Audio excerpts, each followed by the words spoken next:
विषयमा विशेष गरेर मैले आफूले अनुभव गरेका कुराहरू नै हजुरहरूलाई शेयरिङ गर्न चाहन्छु, किनकि हामीले अनुभव गरेका कुराहरूले हामी एकअर्कालाई एकदमै उत्साह दिन्छ।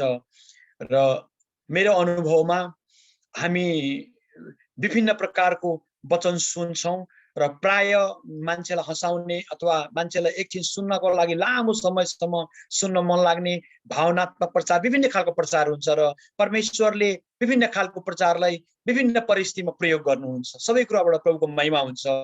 तर मलाई यो पास्टरीय सेवकाईमा कस्तो लाग्छ भने हामी सबैजना सेवकाई गर्ने भएकोले गर्दाखेरि हामीलाई हँसाउने, एक किसिमको रमाइलो गराउने अथवा लङ टाइम सुन्न मन लाग्ने भन्दा पनि हामीमा पाएका अनुभवहरू जब हामी शेयरिङ गर्छौँ र हाम्रो अनुभवको आधारमा जब हामी परमेश्वरको वचन सुन्छौँ भने यसले हामीलाई धेरै सहायता गर्छ। मेरो अनुभवको आधारमा भन्छु, प्राय एकदमै दर्शकलाई मन्त्रमुग्ध गर्ने, प्रचार गर्ने सबैलाई मनपर्छ, एकदम राम्रो लाग्छ र एक किसिमले केही हदसम्म राम्रो पनि हो। तर सेवकाई गर्ने मानिस र आत्मिक मानिस जो प्रभुको आत्माले चलाइएका हुनुहुन्छ, उहाँहरूलाई सुन्नको लागि कानलाई मन पर्ने शब्द भन्दा पनि आत्मिक मानिसले आत्मिक जीवन जिउँदाखेरि उनलाई आत्मिक साथीको आवश्यकता पर्छ।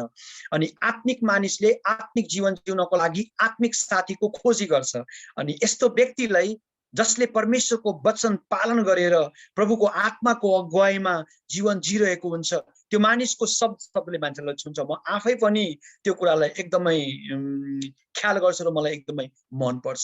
र यस कारणले गर्दा यो समय हामी आशा गरौँ, अघि पनि पास्टरज्यूले शेयरिङ गर्दाखेरि पनि मलाई पनि एकदम खुसी लाग्यो, म आफै पनि उत्साहित भएँ र पक्कै पनि हामी यही कुरामा रहेर आजको सेवामा हामी प्रभुको आत्मालाई काम गर्न दिनेछौँ। र आजको विषयलाई हामीले स्पष्ट हेरिसकेका छौँ, तपाईको बोलाहटलाई पछ्याउनुहोस्, फलो योर कलिङ। तपाईको बोलाहटलाई पछ्याउनुहोस्। बोलाहट भन्ने बित्तिकै हामीले विभिन्न कुराहरू ख्याल गर्नुपर्छ र म यो छोटो समयमा बोलाहटको एउटा विषयलाई विशेष प्राथमिकता दिन्छु। बोलाहट भन्ने बित्तिकै हामीले एउटा कुरो के ख्याल गर्नुपर्छ भने हामीलाई परमेश्वरले बोलाउनु भएको, मानिसले बोलाएको होइन। र परमेश्वरबाट बोलाहट पाएका व्यक्तिहरूले परमेश्वरको आवाजलाई स्पष्ट रूपमा सुनेको हुनुपर्छ। हामीलाई थाहा छ, हामीले जब नाटकमा अथवा फिल्ममा अथवा कुनै पनि किसिमको सिरियलहरूमा हेर्छौँ भने प्राय जसो एउटा स्क्रिप्ट लेख्ने मानिसले एउटा स्क्रिप्ट तयार गर्छ अनि त्यो स्क्रिप्टमा चाहिने कलाकार खोज्छ है। कथा तयार हुन्छ पुरै, त्यसपछि त्यो कथाको लागि कथामा एउटा काम लाग्ने योग्य कलाकारको खोजी गरेको हुन्छ अनि त्यो कलाकारले कथामा माग गरेको अनुसारले एक्टिङ गर्नुपर्छ। म आफै पनि प्रभुमा आउनुभन्दा अगाडि म एकदम धेरै हिन्दी फिल्म हेर्थेँ, एकदम धेरै। र विशेष गरेर कलेज पढ्दाखेरि त फर्स्ट सो नै जानु पर्थ्यो। फर्स्ट फिल्म हेर्दाखेरि फर्स्ट सोमा आएपछि एकदमै खुसी लाग्थ्यो। र त्यो फिल्मको कुराहरू मैले किन तुलना गरेको भने हाम्रो बोलाहटसँग यो इक्जाम्पललाई लिँदाखेरि एकदमै सजिलो प्रकारले बुझ्न सजिलो हुन्छ। यसकारणले कथा लेख्ने बेलामा त्यहाँ हिरो हिरोइनी अथवा भिलेन विभिन्न किसिमको व्यक्तिहरूको काम हुन्छ त्यहाँ। अनि त्यो व्यक्तिहरूलाई कलाकार भन्ने गरिन्छ हामीले प्राय जसो। अनि कलाकारले कथामा माग गरेको अनुसारले एक्टिङ गर्नुपर्छ। अब यदि कसैले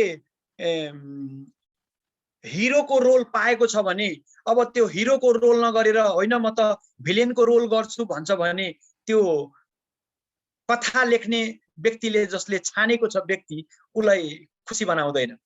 अथवा कोही व्यक्तिले अब भिलेनको रोल खेल्न गयो र उसलाई होइन म त भिलेनको रोल खेल्दिनँ, मलाई त हिरोकै रोल चाहिन्छ भनेपछि त्यो फिल्ममा जो कलाकार छानिरहेको हुन्छन् त्यो व्यक्तिले उसलाई हटाइदिन्छ। उसले भन्छ होइन, हामीले कथा लेखेको छौँ, कथाको माग अनुसार तपाईले एक्टिङ गर्नुपर्छ।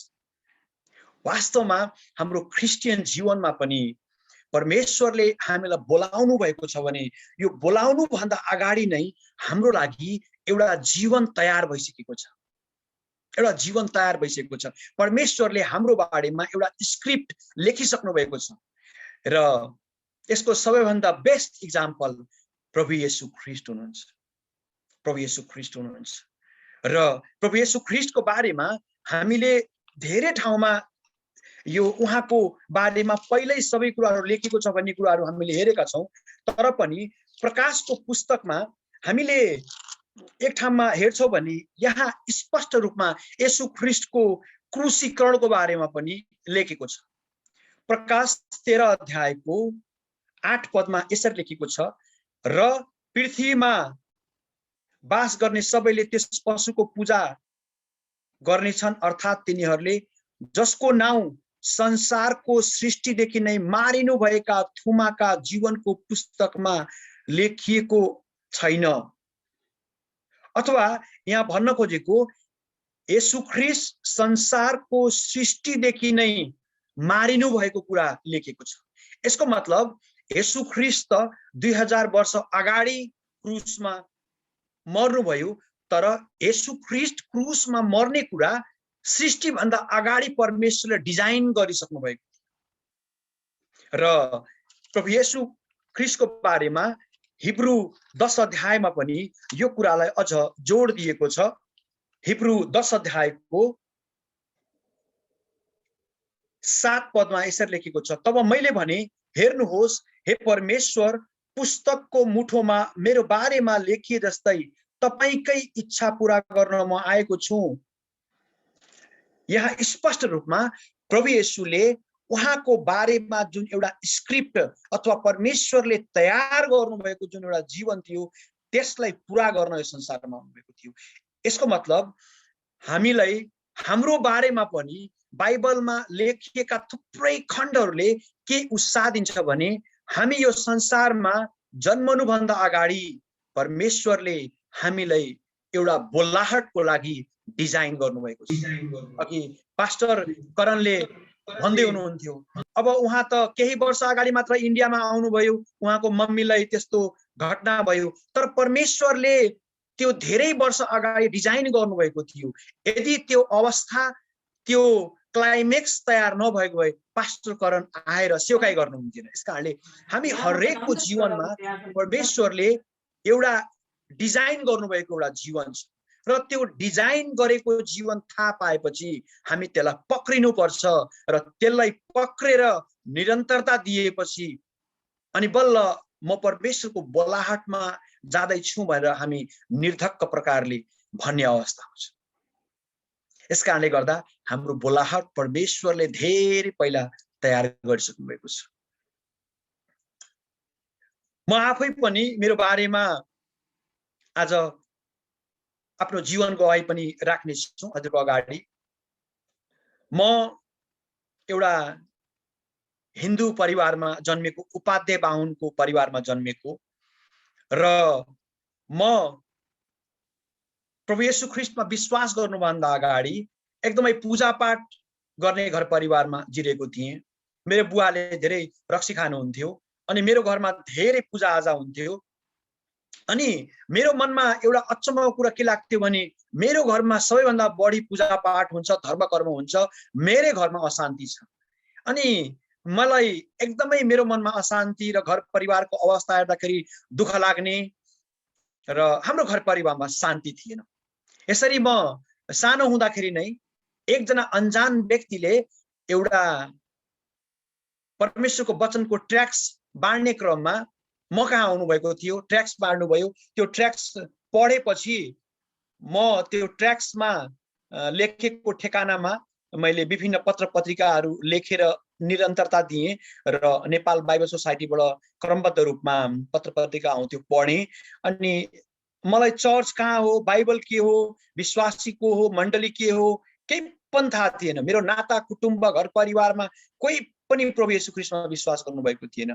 तर त्यो सानो ट्र्याक्समा आएको वचनले मलाई बारम्बार झकझकाउँथ्यो अनि म निकै खोजी गर्थेँ, तर मैले पाउन सक्थिनँ। र यो कुरा लगभग 25 वर्ष अगाडिको कुरा हो।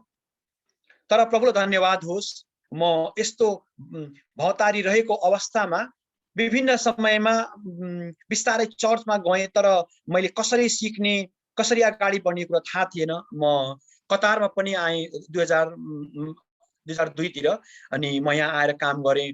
र त्यो बेला मैले प्रभु येशू ख्रीष्टलाई विश्वास गरेको थिएन। एकदमै दुःख पाएँ, एकदमै दुःख पाएँ। त्यसपछि म नेपाल फर्केँ अनि अचानक एकपटक यात्रा गर्दाखेरि मैले चर्च भेटेँ, त्यो चर्चमा गएँ र त्यो चर्चमा गएर फाइनली मैले बप्तिस्मा लिने मौका पाएँ। र मेरो घरदेखि चर्च एकदमै टाढा थियो, मेरो घरदेखि चर्च एकदमै टाढा थियो। त्यसको बावजुद पनि म चर्चमा जान्थेँ। त्यसपछि मैले बप्तिस्मा गरिसकेपछि मलाई मलेसिया जाने कुरा आयो र त्योभन्दा अगाडि पनि मेरो जीवनमा एकदमै उथल पुथल भएको जीवन थियो। मैले ड्रग्स पनि खाएँ, त्यसपछि मैले खुकुरी लिएर मान्छे काट्न पनि गएँ। अनि यस्तो भद्रगोल अवस्था मेरो जीवन थियो, अशान्ति थियो। कहिलेकाहीँ सुसाइड गर्न पनि मन लाग्थ्यो, किनभने मेरो जीवनमा कुनै पनि आशा थिएन। र मलाई त्यो समयमा धर्म कर्मको राम्रो ज्ञान थियो। स्वस्थानीको किताब, रामायण महाभारत र हिन्दू धर्मका धेरै कुराहरू मलाई राम्रोसँग थाहा थियो। तर हामीलाई थाहा छ ती कुराहरूले हामीलाई कहिल्यै पनि हाम्रो हृदयको आँखालाई खोल्दैन। तर जब मैले पानीको बप्तिस्मा लिइसकेँ अनि मेरो जीवनमा धेरै उतार चढाव आयो, धेरै समस्याहरू आयो, अनि मैले मेरो समस्यालाई समाधान गर्न कहाँ जाने, कोसँग सोध्ने, केही पनि थाहा थिएन। अनि मैले बिस्तारै बाइबल पढ्न थालेँ र बाइबललाई पढ्ने बेलामा त्यो रामायण महाभारत पढे जस्तै मैले पढ्थेँ, किनभने त्यो बाइबल कसरी पढ्ने थाहा थिएन। तर फाइनली बाइबल पढेँ र त्यसपछि अचानक मेरो विवाह हुने पनि कुरो थियो। तर मैले अब हिन्दू केटीसँग बिहा गर्दिनँ भनेर त्यहाँबाट म मलेसिया गएँ। मलेसिया 2 वर्ष बसेँ। मलेसिया 2 वर्ष बसेर मैले त्यहाँ चर्चमा जान थालेँ। विभिन्न समयमा चर्च जान्थेँ, निरन्तर जान नपाए पनि विभिन्न समयमा चर्चमा गएका कुराहरूले बिस्तारै धेरै कुरा सिक्न थालेँ। तर मलेसियामा पनि समस्याले छोडेन र बप्तिस्मा गरेदेखि जुन समस्या सुरु भयो त्यो समस्याले मलाई कहिल्यै पनि छोडेन। समस्यामाथि समस्या, समस्यामाथि समस्या। अनि मलेसियामा गएर त यत्रो ठुलो समस्या परेँ। अनि मैले काम गर्ने ठाउँको नाम नै राखेको थिएँ सदोम र गमोरा। मैले त्यो ठाउँको नाम सदोम र गमोरा राख्नुको कारण के थियो भने त्यो व्यभिचारको हेडक्वार्टर नै थियो। मैले काम गर्ने कम्पनी वेस्टर्न डिजिटल भन्ने हार्ड डिस्क बनाउने कम्पनी थियो। अनि त्यो हार्ड डिस्क बनाउने कम्पनीमा यति धेरै व्यभिचार हुन्थ्यो। सानो सानो नानीहरू त्यहाँ काम गर्न आउँथे इन्डोनेसियाबाट, मलेसियाबाट। अनि त्यस्तो ठाउँमा मलाई परमेश्वरले राख्नु भएको थियो। कतिपटक म रोएँ, मैले प्रभु मलाई किन यस्तो ठाउँमा ल्याउनु भएको, तपाईलाई सबै कुरा थाहा थियो, यस्तो व्यभिचारको अड्डामा मलाई किन ल्याउनु भएको। अनि धेरै पटक मैले एकदम आफूलाई सम्हाल्न धेरै गाह्रो हुन्थ्यो। अनि मलाई सबैभन्दा ठुलो च्यालेन्जिङ, मैले मेरो शरीरलाई कसरी पवित्र राख्ने, यो मेरो लागि ठुलो च्यालेन्जिङ थियो। धेरैचोटि म प्रार्थना गर्थेँ। अनि सबैजना काम गरेर थाकिसकेपछि रातिमा मैले वचन अध्ययन गर्थेँ। मैले काम गर्ने ठाउँमा गएर प्रार्थना गर्थेँ। धेरै अप्ठ्यारो हुन्थ्यो, किनकि त्यो व्यभिचारको अड्डा थियो, विवाह पनि भएको थिएन। कदम कदममा त्यहाँ परीक्षा पर्ने चान्स थियो। तर प्रभुलाई धन्यवाद होस्, मैले आफूलाई सम्हाल्ने भन्दा पनि परमेश्वरको आत्माले मलाई सम्लिने मौका दिनुभयो र प्रभुले मलाई एउटा वचन दिनुभयो, तँलाई आगोबाट खार्नको लागि यो ठाउँमा ल्याएको। तर म त्यो बेला नयाँ थिएँ, कति कुराहरू बुझ्थिनँ मैले। तर पनि मैले यो कुरा स्वीकार गरेँ, ठिक छ प्रभु, तर मलाई सहायता गर्नुहोस्। मलेसियामा नै परमेश्वरले एउटा दर्शन दिनुभयो। त्यो बेला दर्शन भनेको पनि थाहा थिएन। तर त्यो बेला मैले त्यो हेरेको दर्शन मैले लेखेको थिएँ र त्यो लेखेर मैले लेखेर राखेँ। त्यसपछि म अचानक मलेसिया बस्न एकदमै कोसिस गरेँ। तर 25 डिसेम्बरकै दिन मलाई मलेसियाबाट नेपाल फर्किनु पर्यो। एकदमै म निराश थिएँ, किनकि म नेपाल आएपछि फेरि पुरानै समस्या खडा भयो। अनि मलाई परमेश्वरले जुन दर्शन दिनुभएको थियो, त्यो दर्शन दिनुको पछाडि अहिले आएर म के महसुस गर्छु भने, जब हामी हाम्रो हृदयलाई पवित्र राख्छौँ भने परमेश्वरले आफ्नो दर्शनलाई पवित्रताको हृदयमा राख्नुहुन्छ। हाम्रो हृदय पवित्र छ भने 100% परमेश्वरले पवित्र हृदयको खोजी गर्नुहुन्छ। यस कारणले चाहिँ उहाँले आफ्नो पुत्र येशूको रगतद्वारा हामीलाई किन्नु भएको छ, जसको बारेमा बाइबलमा हाम्रो बारेमा लेखेको छ हाम्रो संसारमा कुनै मूल्य छैन, यति हामी बहुमूल्य छौँ। यस कारणले गर्दाखेरि मैले महसुस गरेँ यदि मैले मलेसियामा पापसँग सम्झौता गरेर व्यभिचार गरेको भए मलाई परमेश्वरले दर्शन दिनुहुन्थेन र म आज यो ठाउँमा रहन्थिनँ। जब म नेपालमा आएपछि मेरो अगाडि फेरि समस्या खडा भयो। समस्याले कहिले पनि छोडेन मलाई। समस्या खडा भयो अनि मलाई विवाह गर्ने कुरा भयो, कहाँ जाने, मेरो नाता कुटुम्ब घर परिवारमा कसैले मलाई सपोर्ट गर्ने थिएन अनि बारम्बार मलाई गाह्रो हुन्थ्यो। तर अचानक म एउटा सेमिनारमा भाग लिन गएँ र त्यो सेमिनारमा भाग लिन जान्नुको कारण के भने खास म त्यो सेमिनारकै लागि गएको थिइनँ, तर जाऊँ न, मलाई पास्टरले भन्नुभयो जाउँ भने जाऊँ न भन्ने हिसाबले गइदिएँ। गएपछि मलाई एकजना प्रभुको दास पास्टर एमजे जोसेफ, जो प्रभुमा सुत्नुभयो, जो हाम्रो आत्मिक बुवा हुनुहुन्थ्यो, एमजे जोसेफ गुरुबुवाले एउटा एनएमसी भन्ने अफिसमा वचन बोल्दै हुनुहुन्थ्यो। मैले फर्स्ट टाइम मैले त्यो वचन सुने अनि उहाँले बोल्दाखेरि आफ्नो क्रुस आफै उठाउनु पर्छ भन्ने वचन बोल्दाखेरि मलाई प्रभुको आत्माले एउटा शक्तिशाली रूपमा मलाई छुनुभयो र मेरो इन्काउन्टर भयो त्यो बेला प्रभु येशू ख्रीष्टसँग मेरो त्यो बेला इन्काउन्टर भयो अनि मैले निर्णय गरेँ प्रभु अब म बिहा गर्दिनँ। किनभने बिहा नगर्नु कारण के थियो भने मसँग पैसा पनि थिएन, मसँग 28-29 वर्ष उमेर भइसक्यो थियो, कसले छोरी दिन्छ। अनि मलाई एकदमै कस्तो थियो भने अब त म संसारको लागि चारैतिरबाट म जिरो भइसकेको छु, म संसारको लागि म त गइसकेँ, तर अब म प्रभुको लागि केही गर्छु। अनि मैले के निर्णय गरेँ भने हिन्दू धर्मका विभिन्न धार्मिक अगुवाहरूले, मठ मन्दिरका पुजारीहरूले विवाह नगरेर आफ्नो शैतानिक देवतालाई खुसी पार्छन् भने मैले त सत्य परमेश्वरलाई पाएको छु, अब म किन मैले बिहा गर्ने, मैले बिहाै नगरेर पनि म प्रभुको सेवकाई गर्छु। अनि मैले आफ्नो जीवन प्रभुमा मैले अर्पण गरेँ। म एकछिन बाहिर आएर रोएँ, मेरो आँखाबाट आँसु खसिरहेको थियो, म रोएँ अनि मैले कठोर निर्णय गरेँ। अनि जो प्रभुको दासले वचन बोल्नु भएको थियो उहाँको बाइबल ट्रेनिङ छ भन्ने कुरा पनि भन्नुभएको थियो। त्यो शब्दले मलाई के छोयो भने मैले एक दिन प्रभुको दाससँग सुन्दाखेरि यति मलाई आशिष पायो भने यदि म उहाँसँग मैले बाइबल ट्रेनिङ लिने मौका पाएँ भने कस्तो होला भनेर मैले कल्पना गरेँ। परमेश्वरले मेरो कल्पनालाई पुरा गर्नुभयो र जुन बाइबल कलेजमा उहाँले भन्नुभयो त्यो कुरा गर्नुभयो त्यो सेम त्यही बाइबल कलेजमा गएँ। म बेसालम फेथ स्कुल अफ थियोलोजीमा म गएँ अनि विशेष गरेर यो बेसालम चर्च नेपालको दोस्रो पुरानो चर्च र काठमाडौँको पहिलो पुरानो चर्च हो बेसालम पुत्ती सडक चर्च। म त्यहाँ गएँ अनि बेसालम स्कुल अफ थियोलोजीमा जब म त्यहाँ गएँ अनि त्यहाँ धेरै कुरा सिक्न पाएँ। बिस्तारै बिस्तारै मैले प्रभुको वचन सुन्दै गएँ अनि त मलाई परमेश्वरले त्यहाँ उखुबाट रस निक्ले जस्तै मेरो जीवनको पापहरू एकदमै मजाले निकाल्नु भयो। किनभने जो प्रभुको दास हुनुहुन्थ्यो एमजे जोसेफ, उहाँको वचन आगो जस्तै थियो। उहाँले वचन बोल्दाखेरि हाम्रो हृदय छिया हुन्थ्यो। अनि म 2 वर्षको त्यो ट्रेनिङले मेरो जीवनलाई शक्तिशाली रूपमा परिवर्तन गर्यो। भित्र त म परिवर्तन भएको थिएँ तर बाहिर मेरो अवस्था बडो नाजुक थियो। पास्टर पिटरलाई थाहा छ, काठमाडौँको जाडोमा 3टा सिरक ओढेर बाइबल स्कुल पढ्थेँ। महिनाको 350-400 पैसा आउँथ्यो।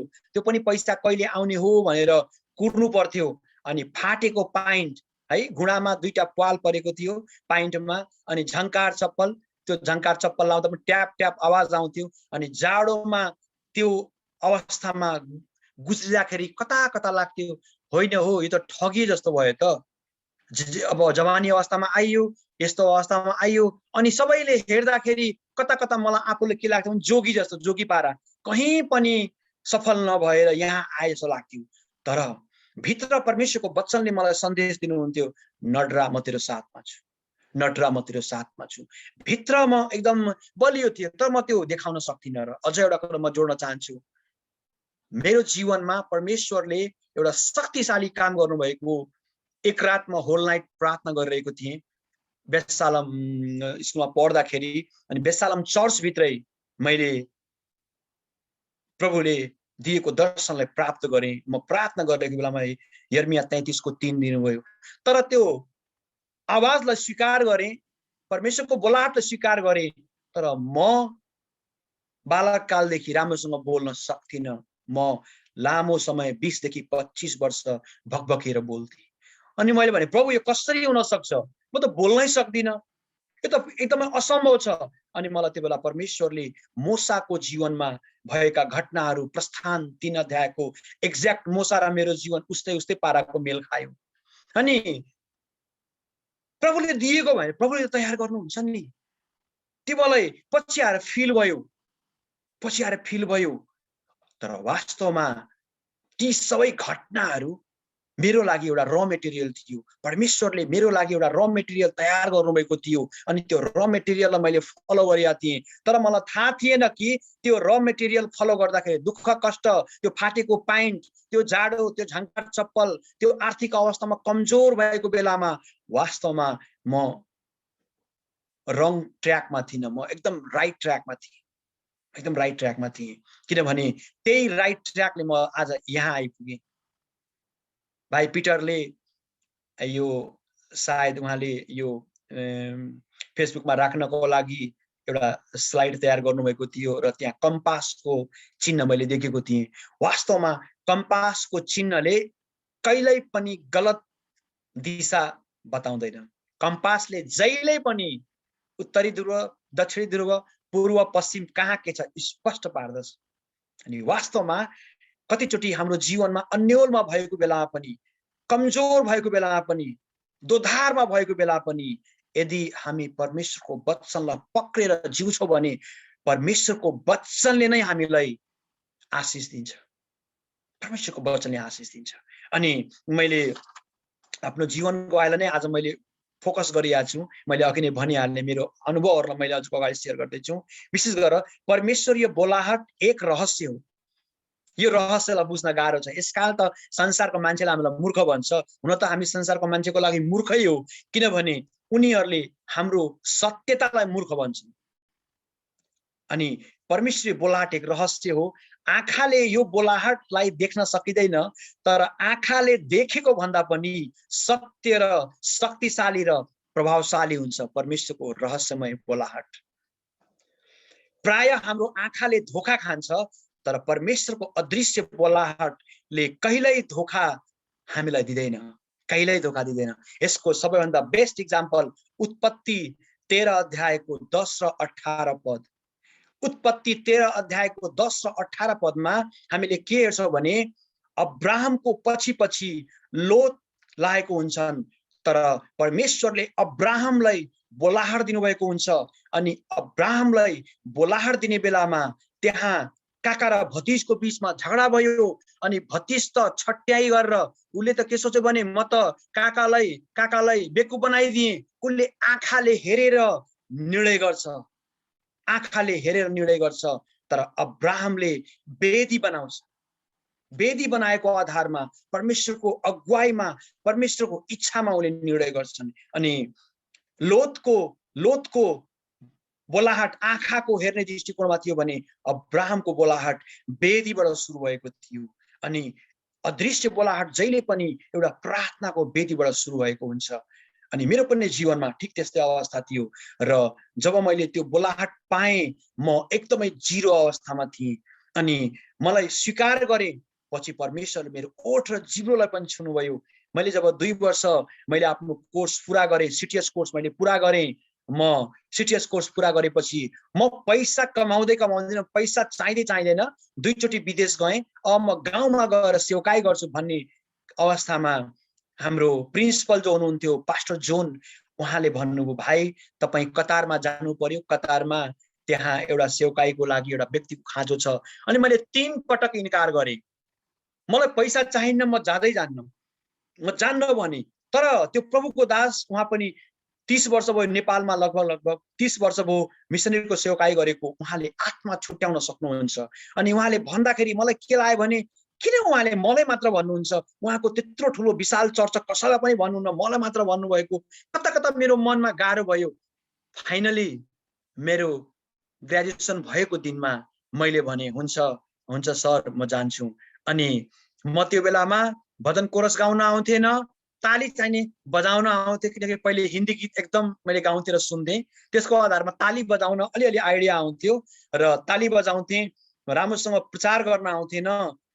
तर मलाई उहाँले कतार पठाउनु भयो। कतार पठाउँदाखेरि जसले मलाई कतारमा एयरपोर्टमा लिन जानुभयो, उहाँले भन्छ पास्टर भएर सम्बोधन गर्नुहुन्छ। मैले त भने ला मलाई त धोका पो भयो, म त विद्यार्थी मान्छे, कतार पठाउनु भएको मलाई पास्टर भनेर सम्बोधन गर्नुहुन्छ, पठाउने व्यक्तिले मलाई धोका गरे जस्तो भयो। अनि मैले भने म पास्टर होइन, मेरो नाम मनोहर प्रसाद हो, मेरो नामद्वारा सम्बोधन गर्नुहोस्। अनि म त ठुलो समस्यामा फसे जस्तो भएँ, केही पनि आउँदैन, कतारमा आएर सेवकाई गर्न भन्नुहुन्छ, केही पनि थाहा छैन। अब फेरि कतार देश एकदमै यहाँको नियम कानुन एकदम गाह्रो छ, मुस्लिम कन्ट्री छ। यहाँ त कहाँ जाने, कसरी जाने, कहाँ गएर प्रचार गर्ने, कोठामा कसरी मानिससँग भेटघाट गर्ने, चारैतिर पुलिस, एकदमै डरको बिचमा प्रभुको आत्माको अगुवाईमा नै यहाँ सेवकाई गर्नुपर्छ। आएँ, दिमागले काम गरेन, दिमागले टोटली दिमागले काम गरेन। तर एकजना प्रभुको दासले पी थोमस सरले, सायद हजुरको बिचमा पनि उहाँले वचन बोल्नु भएछ, उहाँले भन्नुहुन्थ्यो जब हाम्रो दिमाग खराब हुन्छ, जब हाम्रो दिमागले काम गर्दैन, त्यो बेला सोझो भएर प्रभु येशू ख्रीष्टको दर्शनलाई फलो गर्नु, प्रभु येशू ख्रीष्टले कसरी सेवकाई गर्नुभयो त्यो सेवकाईलाई फलो गर्नु। त्यो कुराले मेरो दिमागलाई एकदम टच गर्यो। अनि टच गरेपछि मैले त्यसपछि प्रार्थना गरेँ, 21 दिन प्रार्थना गरेँ, एक छाक प्रार्थना गरेँ, 21 दिन प्रार्थना गरेँ। बिस्तारै प्रभुले काम गर्दै जानुभयो। फेरि कता कता डर लाग्यो, किनभने जहाँ म संगति गर्न आएको थिएँ उहाँहरूले संगति हलको ढोका खोलिदिनु भयो र उहाँहरूले भन्नुभएको छ ल तपाईँ सेवकाई गर्नुहोस्। मान्छे एउटा पनि छैन। केरलाको एउटा मलयालम ग्रुप हो उहाँहरू।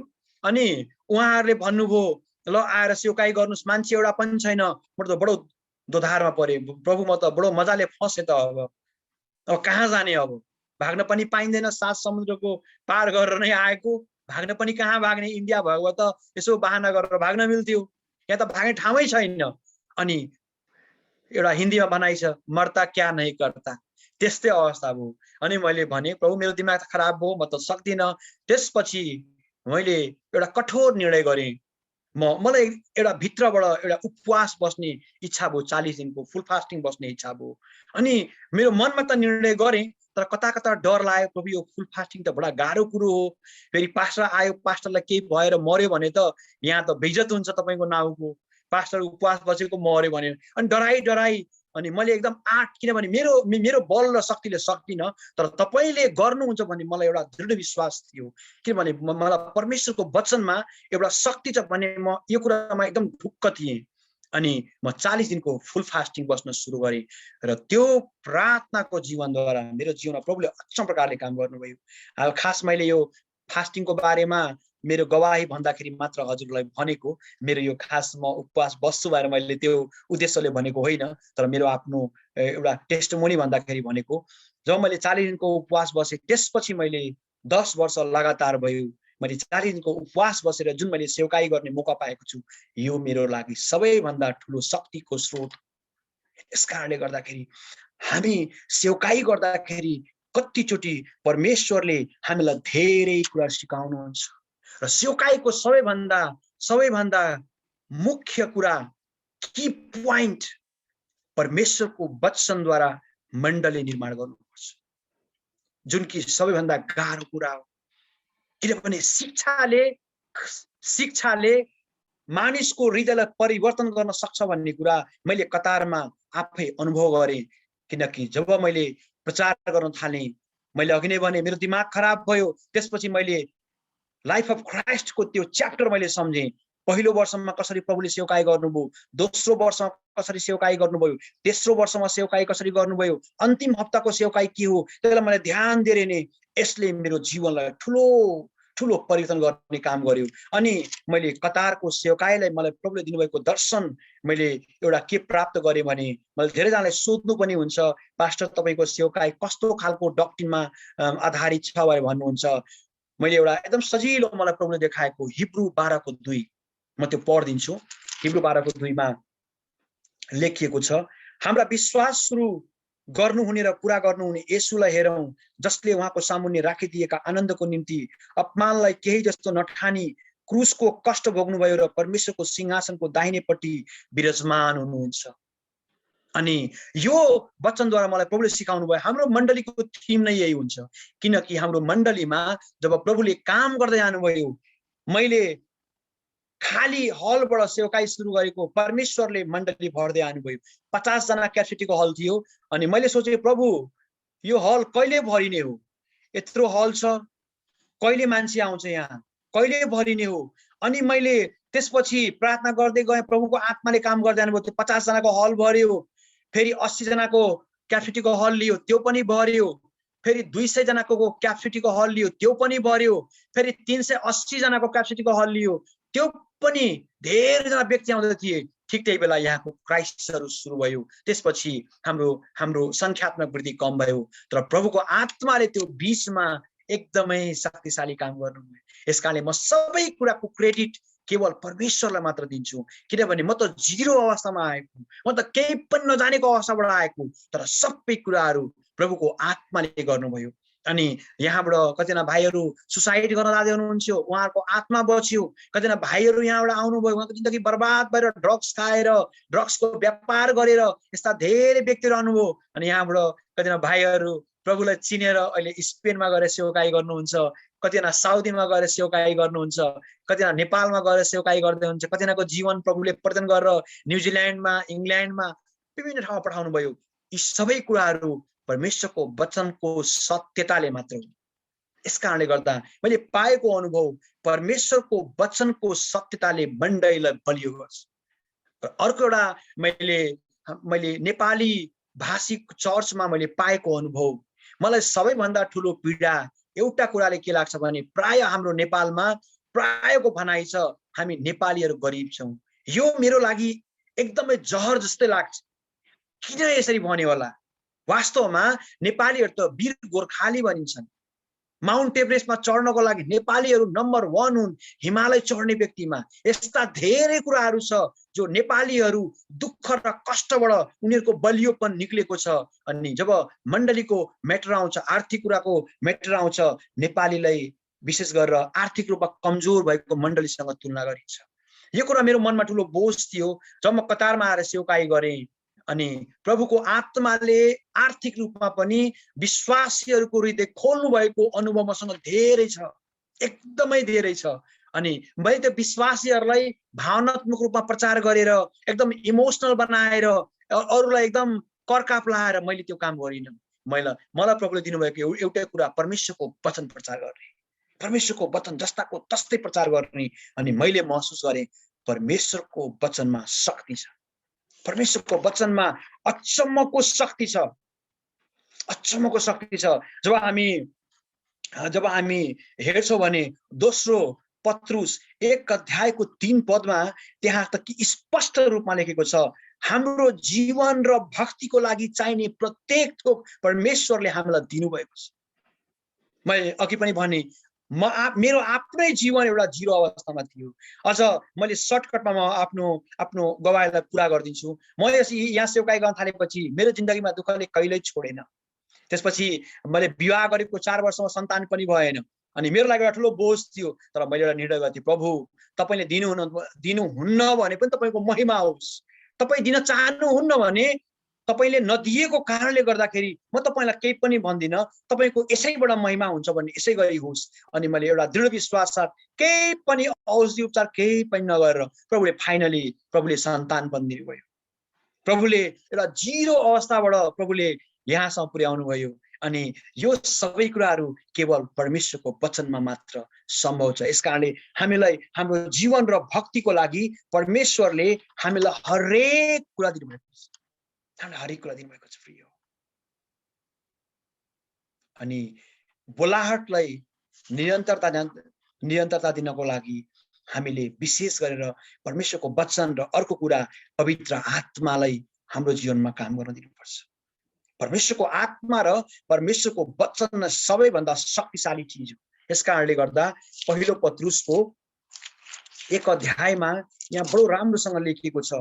4 पद र 7-8 पद पढिदिनुहुन्छ। 4, 7 र 8 यहाँ लेखिएको छ, उहाँ कहाँ जाओ जो जीवित पत्थर हुनुहुन्छ, मानिसहरूबाट इन्कार हुनुभएको तर परमेश्वरको दृष्टिमा उहाँ चुनिनु भएको र बहुमूल्य हुनुहुन्छ। यस कारणले गर्दा यहाँ स्पष्ट के लेखेको छ भने यदि हामी परमेश्वरको दृष्टिमा चुनिएका छौँ र बहुमूल्य हुन चाहन्छौँ भने पहिला त मानिसबाट हामी इन्कार भएको हुनुपर्छ। यदि मानिसलाई खुसी पार्ने प्रकारले हामी हाम्रो सेवकाईलाई प्राथमिकता दिन्छौँ भने एउटा क्षणिक समयको लागि सेवकाई राम्रो होला, तर भविष्यको लागि मण्डली कहिले पनि वृद्धि हुँदैन र बलियो हुँदैन। यस कारणले गर्दा हामी मानिसको नजरमा इन्कार भए पनि परमेश्वरको नजरमा स्वीकार गरिएपछि हामीलाई इन्कार गरेको मान्छेले हामीलाई खोज्दै आउँछ, एक दिन हाम्रो अगाडि प्रार्थना गर्न आउँछ, मलाई प्रार्थना गर्दै भनेर खोज्दै आउँछ। यस कारणले गर्दा हामी यो कुरालाई विशेष ख्याल गर्नुपर्छ। अर्को कुरा 7 र 8 पद, यसकारण तिमीहरू जसले विश्वास गर्छौ तिमीहरूको निम्ति त उहाँ बहुमूल्य हुनुहुन्छ। वाउ, हामी विश्वास गर्ने र बोलाहट पाएका लागि येशू ख्रीष्ट बहुमूल्य हुनुहुन्छ। तर विश्वास नगर्नेहरूको निम्ति चाहिँ जुन ढुङ्गालाई भवन निर्माण गर्नेहरूले रद्द गरे त्यही चाहिँ कुनाको शिरढुङ्गो बन्यो र एउटा ढुङ्गो जसले मानिसहरूलाई ठेस खान लाउँछ, एउटा चट्टान जसले तिनीहरूलाई लोट्न लगाउँछ, किनकि तिनीहरू वचन उल्लङ्घन गर्छन् र लोट्छन्, तिनीहरूका निम्ति यस्तै हुन तोकिएको थियो। यसकारणले प्रभु येशू ख्रीष्ट परमेश्वरको वचन पवित्र आत्मा हामी विश्वास गर्नेहरूको लागि उहाँ बहुमूल्य र एउटा शक्तिशाली कुनै ढुङ्गो हुनुहुन्छ। यसकारणले मैले मेरो पाएको अनुभवको कन्क्लुजनलाई परमेश्वरको वचन हो। अन्तमा मैले आफ्नो जीवनमा पाएको अनुभवलाई एउटा अन्तिम पोइन्ट पनि मैले हजुरको बीचमा शेयर गर्न चाहन्छु। शारीरिक इच्छा हामीले नमारेसम्म हाम्रो बोलाहटलाई जस्ताको तस्तै पूरा गर्न सक्दैनौँ। यो बोलाहटमा पनि फर्स्ट, सेकेन्ड र थर्ड विभिन्न किसिमको हुन्छ।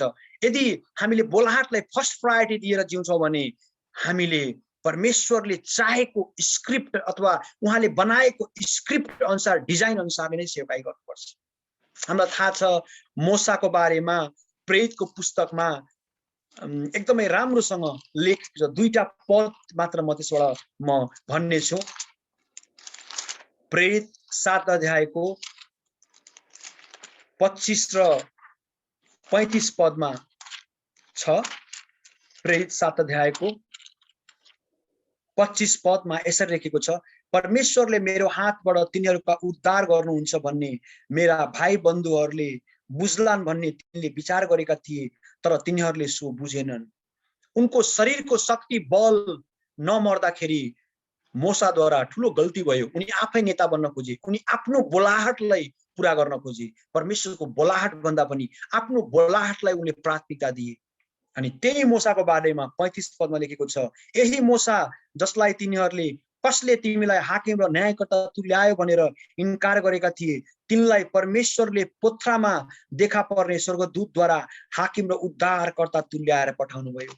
यहाँ मोसा एकपटक आफै अगुवा बन्न खोजे, उनले ठुलो रिस्क उठाउनु पर्यो।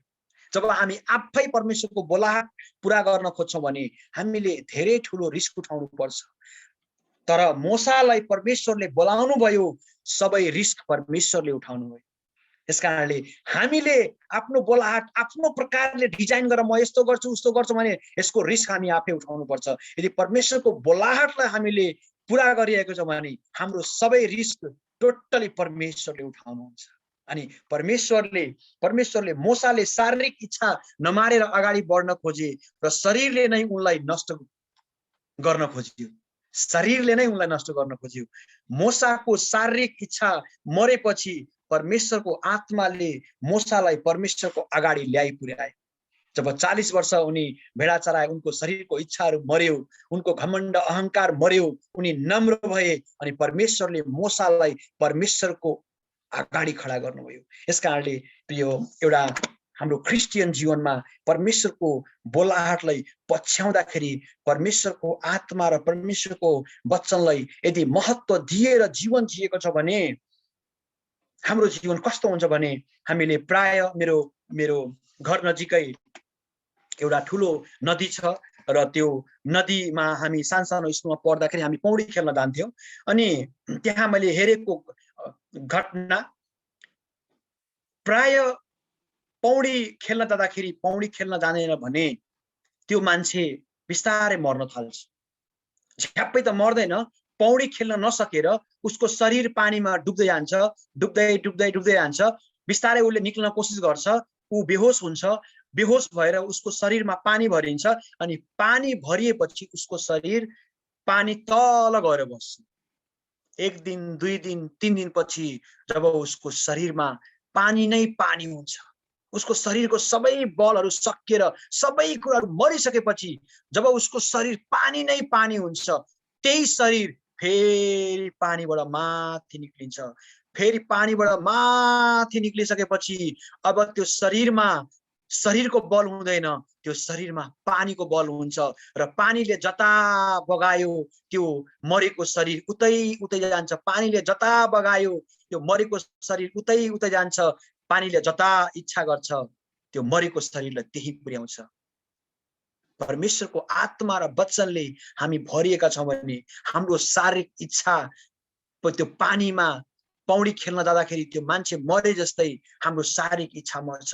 हामी एक समय यस्तो अवस्था पुग्छौं, हामी तल पुग्छौं, कमजोर अवस्थामा पुग्छौं जब हामी आत्माले हामीलाई भर्नुहुन्छ। त्यो मरेको मानिसको शरीरमा पानीले भरिएर पानी नै पानी भरे जस्तै हाम्रो शारीरिक जीवनमा शारीरिक इच्छा मरेर पवित्र आत्माले हामीलाई भरिएपछि पवित्र आत्माले हामीलाई फेरि त्यो पिँधबाट माथि उठाउनुहुन्छ अनि पवित्र आत्माको अगुवाईमा डोर्याउन थाल्नुहुन्छ।